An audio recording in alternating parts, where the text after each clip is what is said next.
Herkese Tayland Koh Samui'den merhabalar, günaydın. Bugün sizlere kahvaltımı çekeceğim. Birlikte kahvaltı hazırlayacağız. Tipik bir Tayland kahvaltısı olarak nitelendirmek çok mantıklı olmaz. Çünkü Tay insanların yedikleriyle Western insanların, Tarankların yediği kahvaltılar farklı. Ben ne yiyorum peki?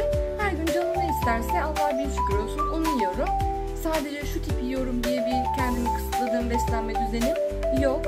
O yüzden sizinle bu sabah ne yiyorsam onu paylaşacağım, bir fikriniz olsun diye. Şimdi ilk önce kahve hazırladım. Şöyle. Kahveyi nasıl hazırladığım ise kettle'ları var. Bizimkine göre farklı işte. Suyu koyup şuradan basarak eski zaman termosları gibi suyu kaynatan bir şey bu. Evde herhangi bir French press olmadığı için kahvemi koyuyorum. Suyu da koyup sonra şöyle kapatarak demliyorum. Oluyor. 7-Eleven'lerde satılan böyle farklı kek türü şeyler oluyor. Bundan daha önce bir kere almıştım. Hoşuma gitmişti. Mikrodalgada biraz ısıttım bunu. Tabii ki de yağlı, şekerli ve beyaz un. İstanbul'da olsa 40 yılın başında bir yemeye çalıştığım şeyler olurdu.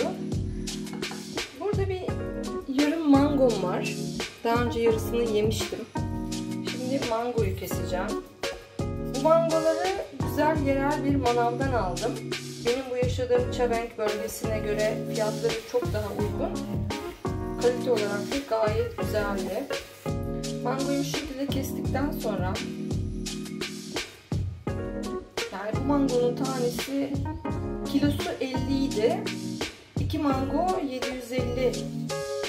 750 gram geldi. Yani 17-18 baht gibi. Bunu da şöyle yaparsanız bunu böyle yerleştirelim. Burada başka nelerim var. Kalan soğan yine oradan almıştım. 3 tane longan meyvesi. Longan meyvesi liçiye benziyor. Liçiden farkı, liçi çok daha güzel kokuyor. Gül gibi kokuyor. Hatta ben o gül gibi kokusunu ilginç geldiği için bana araştırdım internetten. Bunu soyduğunuz zaman içi böyle üzüm gibi. Ortasında da malta eriği gibi çekirdeği var. Bence iki familyanın karışımı olmuş. Bunları da hazırlıyorum. Ben bu longanları kesip soyarken sizlerle biraz da muhabbet ediyor olayım. Bazı kahvaltıları daha çok tatlı türde yapıyorum. Yani bugünkü gibi işte meyve, yanında tatlı kek gibi bir şey. Yanında muhakkak kahve. Bazı kahvaltıları da daha çok protein ağırlıklı, yumurta, ekmek gibi yapıyorum. Bu evin mutfağı çok küçük olduğu için ve güzel, rahat bir pişirme imkanı sağlamadığı için, yani bu evden ziyade Tayland evleri genelde öyle çok özel bir Western mutfağı olan gerçek büyük bir evde yaşamıyorsanız, benimki gibi böyle küçük geçici bir evde yaşıyorsanız, zaten verdikleri mutfak araçları işte tavadır, şudur budur, bunlar çok kısıtlı. O sebeple doğru dürüst yemek olamıyor. Her şeyden birer tane var. Sıklıkla yumurtalı ekmek yiyorum. Düşünün, eskiden benim için fazla proteinli, fazla yağlı, 40 yılın başında bir yediğim şey şu anda sağlıklı bir şey yemek istiyorum dediğim zaman yumurtalı ekmeğe dönüştü. Şimdi ise sırada benim en sevdiğim meyvelerden biri olan çarkıfelek meyvesi var. Diğer ismi passion fruit ya da İtalyanca'da maracuja diyorduk, bilmiyorum Latince ismi ne. Bunu yarıya kesiyorum.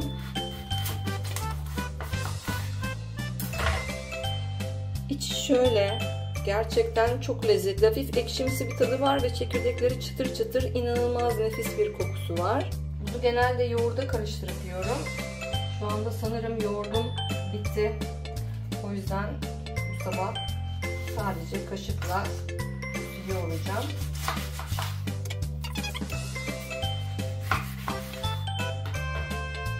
Şöyle. Bunları da yerleştirdim. Burada badem, özellikle çiğ badem bulmak, bir şeylerin çiğini bulmak, tuzsuzunu bulmak, kavrulmamışını bulmak imkansız gibi. Ben bulamıyorum yani. En lüks yerde de bulamıyorum. O sebeple arada bir kavrulu, tuzlu, yağlı veya ballı badem alıyorum ama genellikle en çok yer fıstığı tüketiyorum. Nihayet bir tane tuzsuz yer fıstığı bulabilmiştim. Çok mutlu oldum. Alacağım yine bundan. Yer fıstığımı da koyayım.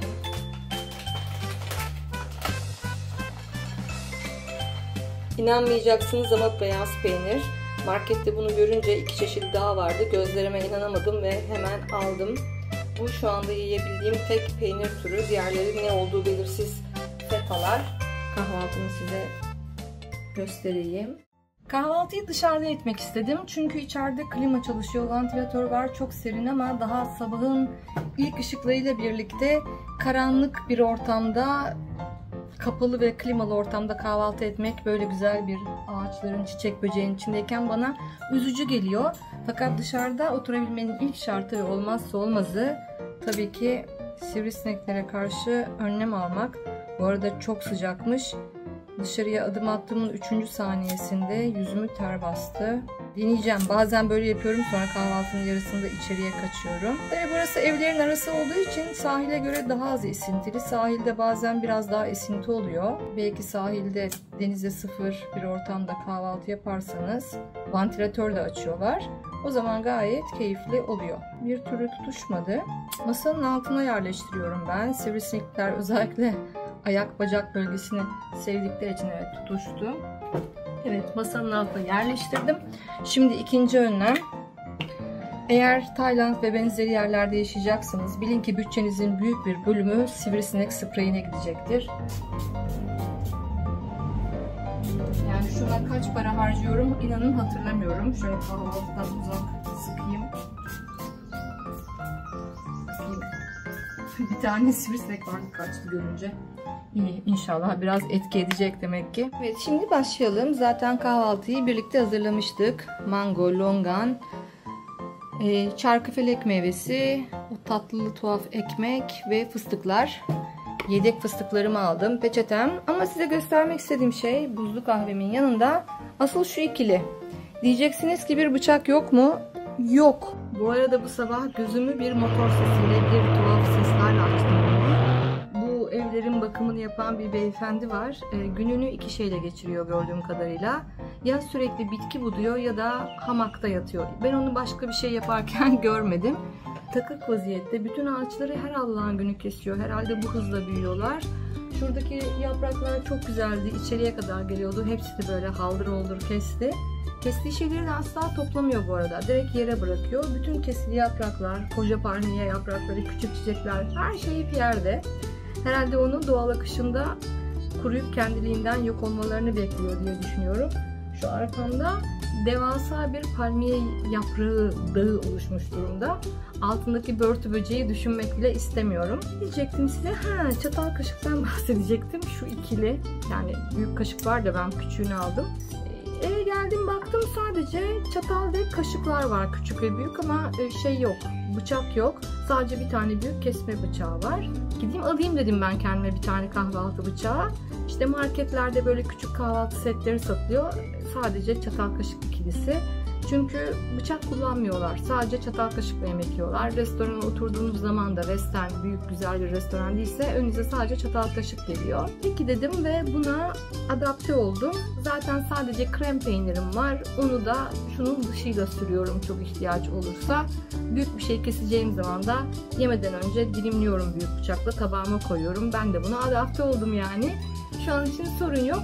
Daha uzun dönem kalma durumum olursa tabii ki hayatımı daha konforlu hale getirecek şekilde ben de kendime bir kahvaltı bıçağı seti en azından bir tane bir yerlerden bulmaya çalışacağım. Bir de bir teflon tava bulmaya çalışacağım. Ekmek kızartma makinesi yok. Koskoca fırında bir dilim ekmek kızartmak için çalıştırmak bana abes geliyor. Sadece wok var evde. Wokları da onların yemek yapma usulüne uygun olduğu için ekmeği koyduğunuz anda yapışıyor. Gerçekten cambazlık yapıyorum ekmek kızartabilmek için. Böyle anında çeviriyorum falan. Bir şekilde oluyor ama yani şey oluyorsun böyle, ekmek kızartıyorum aman yanmasın gibi gereksiz bir stres var. 1-2 kere rica ettim, bana bir tane en azından teflon tava verebilir misiniz diye. Mesaja dönüş bile yapmadılar. Artık ben de bu evi beğenmiştim, yani fiyatı uygun gelmişti, mevkiye uygun gelmişti, ev gayet hiç lüks değil ama konforlu, hem güvenli hem konforlu, yani nazar değmesin, şu ana kadar hiçbir şikayetim olmadı, evde huzurla uyuyorum. Bunlara da takılmıyorum, sizlerle küçük detaylar olarak paylaştım. Ben şimdi kahvaltıma başlayayım o zaman. Bu longan meyvesini de göstermek istedim size. Bakın şunu soymuştum. Çekirdeği aynı küçük malta eriği çekirdeği gibi. Tadı tuzu yani tatlı ve çok sulu ama herhangi bir kokusu yok. Çok sade.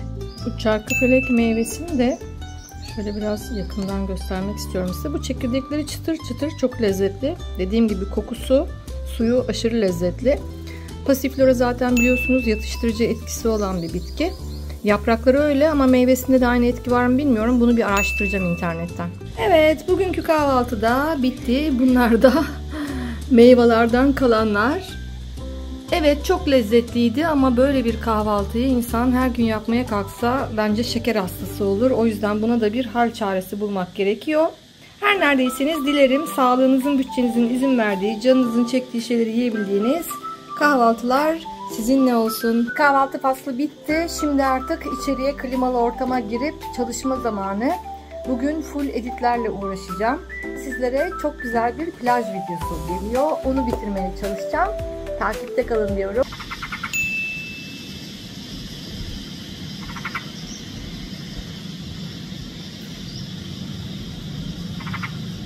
Bu sesin sahibini hep merak ediyordum kim diye. Bu küçük arkadaşmış. Herkese çok güzel bir gün diliyorum.